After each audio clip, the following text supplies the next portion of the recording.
The conference this year has attracted no less than 2 powerful U.S. senators, Senator Murkowski of Alaska and Senator Kane of Maine.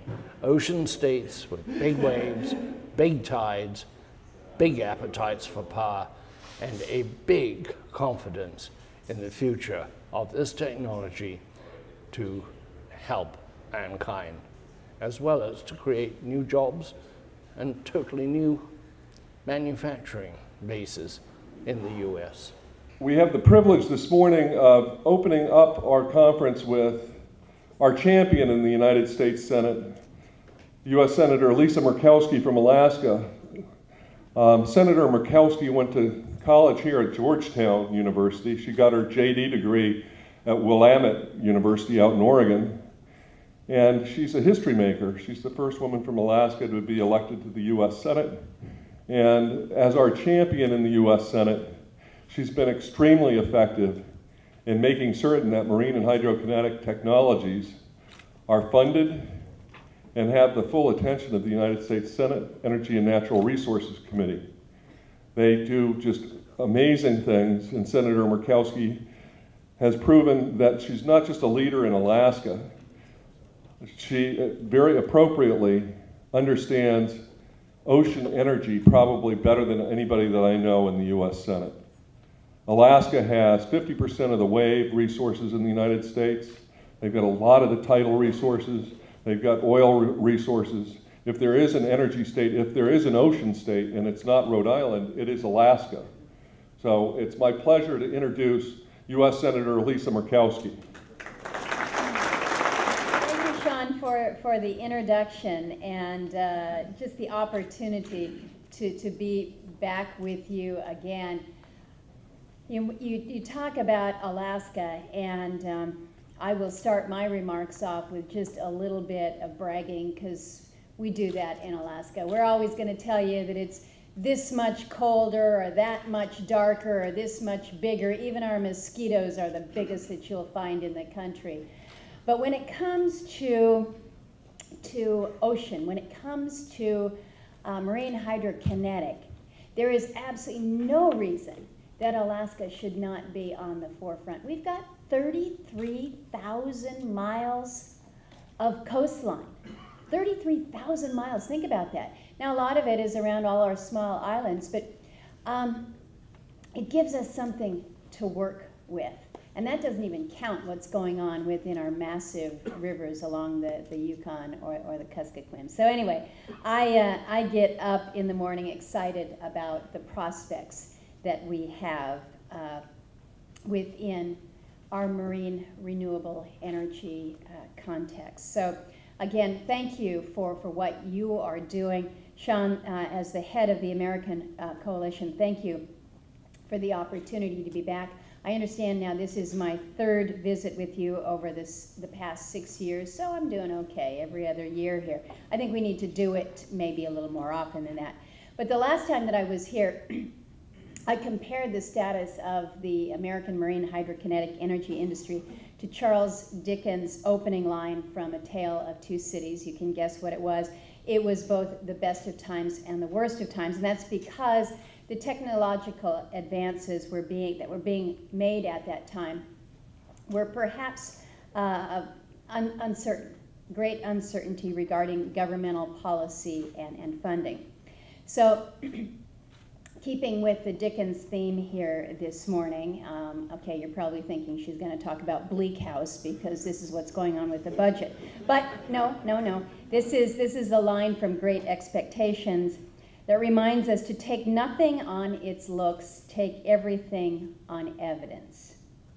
Now, let's talk about the budget picture a little bit. Of course, it does remain uncertain, but the evidence this year, regardless of sequester funding cuts or what's going on within the Congress in terms of gridlock, your industry is moving forward. It's moving briskly forward, and I really do have great expectations for the future of marine hydrokinetic. And let me take my time here this morning to explain why.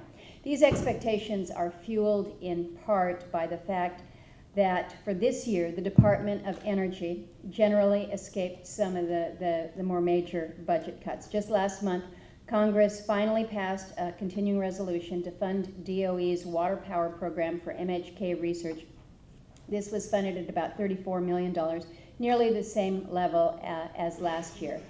And while that might not seem like progress to you, just staying even in these tough budget environments, given what's going on with the sequester, this is an accomplishment. And you might not feel good about it, but let me tell you, from where I'm sitting and seeing what is going on in other areas of the budget, holding steady is good news for us. And more importantly, the recently passed Senate budget resolution for FY14 largely projects funding for renewable energy research and development. So we've somewhat protected that, which is good. So just a few minutes ago, I think it was 8:30, the President's FY14 budget was released. Looking at it real quickly this morning shows that the President is proposing to decrease funding for all water power research to $55 million, both on the conventional hydro side and the marine hydrokinetics, but only by the $4.1 million that already was cut as a result of the recent sequestration cutbacks. So essentially what's going on is the President is proposing to keep funding flat, but this is still at a level that is 88% higher than 3 years ago. So when you judge it against what we're dealing with, we've seen a pretty significant rise over the past few years. And while it's not as much as we would have hoped for, again, given the environment that we're dealing with, it's not so bad news. How's that for an endorsement? It's not so bad. But besides funding, in terms of expectations that I have, I really do think that you will see Congress pass bipartisan legislation to advance marine hydrokinetic research that the President will sign into law. And I don't usually make predictions about what may happen with legislation going forward, because it's just such a sketchy world up there on the Hill right now. But I'm feeling good about it. I've been working very closely with the chairman of the Energy Committee, Senator Wyden.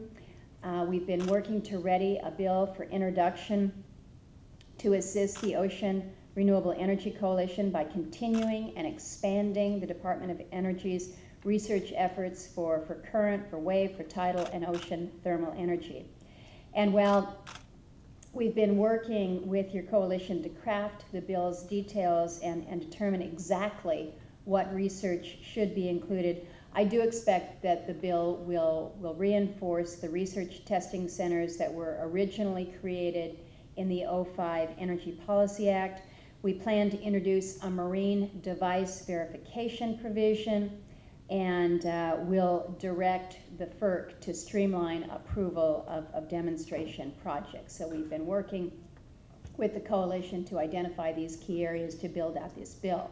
Where we're kind of hitting the roadblock, where we're still struggling, and the reason that the introduction of the bill has been postponed is to find find whatever politically acceptable way to offset the cost of reauthorizing DOE's research program. Now, in this current fiscal time, just talk about the budget here, where every dime, every dollar is being contested out there. Passing legislation requires a real effort to find those ways to address the costs of future spending. I think we're making progress on this front. I am hopeful that the MHK bill will be reintroduced shortly. As we were coming over this morning, just discussing where we are with these offsets, I'll tell you, I'm one who is looking at the budget very, very carefully. When you're sitting at $16.7 trillion in debt, we all know that we have to be doing something. But it's gotten to the point where, as the authorizing committee here, the Energy Committee, it seems that we're spending just as much time looking under the rocks to try to find these pots of money to act as these offsets as we are trying to develop that policy. There was a time when that was left to the committees that had the jurisdiction that would identify where those offsets are.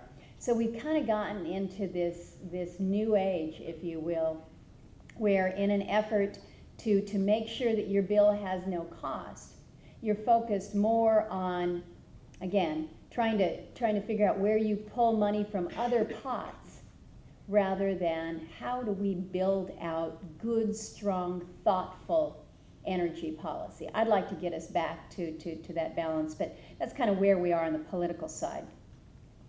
I am optimistic, though, that roadblocks that have impeded the passage of energy-related bills in the past two Congresses will be overcome this year, particularly for water power legislation. I think we've got a path forward to approve bipartisan legislation for conventional hydropower production.